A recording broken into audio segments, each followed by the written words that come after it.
Hello किसान भाइयों, नमस्कार। आप लोगों का एग्री स्टडी 92 में बहुत बहुत स्वागत है। आज आप हम लोगों को बताएंगे कि जब आप पेस्टिसाइड की दुकान पर जाएं तो आप सबसे पहले देख लें कि ये जो सीसी है खरपतवारनाशी की, ये नॉन सेलेक्टिव टाइप की है या सेलेक्टिव टाइप खरपतवारनाशी की है। नहीं तो आप फसल पर डालेंगे तो आपकी फसल भी नष्ट हो सकती है, इससे आप भारी नुकसान आपको झेलना पड़ सकता है।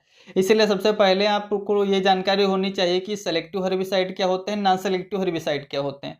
सबसे पहले हम बताएंगे आप लोगों को नॉन सेलेक्टिव हर्बिसाइड क्या होते हैं, इनका यूज क्यों होता है, ये क्यों बनाए जाते हैं। नॉन सेलेक्टिव हर्बिसाइड ये जो होते हैं, इनका प्रयोग होता है कि ये खड़ी फसल में इनका यूज नहीं होता है। जो खरपतवार रास्तों के किनारे बाग बगीचों में उगाते हैं या खेत के चारों तरफ मेड़ों पर उगाते हैं, दूब घास हो गया और विभिन्न खरपतवार जो होते हैं, उनके कंट्रोल के लिए नॉन सेलेक्टिव हर्बिसाइड यूज किए जाते हैं। जो ये ड्राई फास्फेट हर्बिसाइड है, आप देख सकते हैं इसकी सीसी।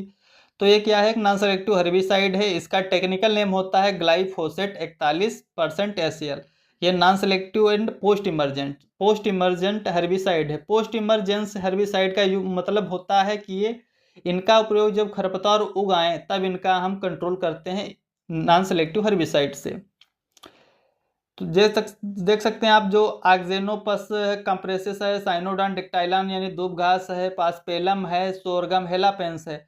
इन खरपतवारों के मैनेज के लिए हम ये नॉन सेलेक्टिव हर्बिसाइड जो ड्राइफोसेट है उसका यूज करते हैं। इसके यूज से खरपतवार नष्ट हो जाते हैं। लेकिन इन नॉन सेलेक्टिव हर्बिसाइड जो ड्राइफोसेट है, इसका प्रयोग हम खड़ी फसल पर कभी नहीं करेंगे, नहीं तो फसल नष्ट हो जाएगी।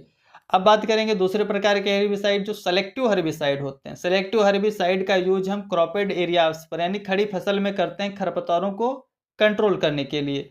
सेलेक्टिव हर्बिसाइड में एक प्रकार का ऐसा केमिकल मैकेनिज्म होता है जो पहचान लेता है कि हमें सिर्फ खरपतवार को मारना है, लेकिन उसको फसल को नहीं मारना है। जैसे गेहूं की फसल में गेहूं का मामा हो जाता है, दोनों सेम लगभग होते हैं, पहचानना मुश्किल होता है, लेकिन फिर भी जो नॉन सेलेक्टिव टाइप का हर्बिसाइड जैसे आइसोप्रोट्रान है, ये पहचान लेता है कि हमें सिर्फ गेहूं के मामा को मारना है और गेहूं को नष्ट नहीं करता है। इसे बोलते हैं selective herbicide.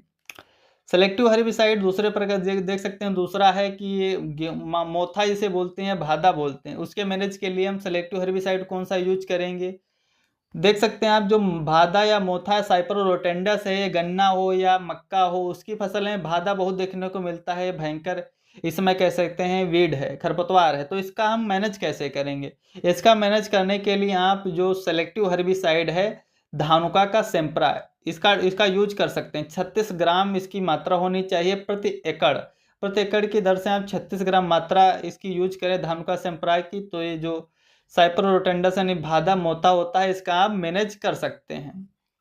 Thanks for watching, please like and subscribe my channel.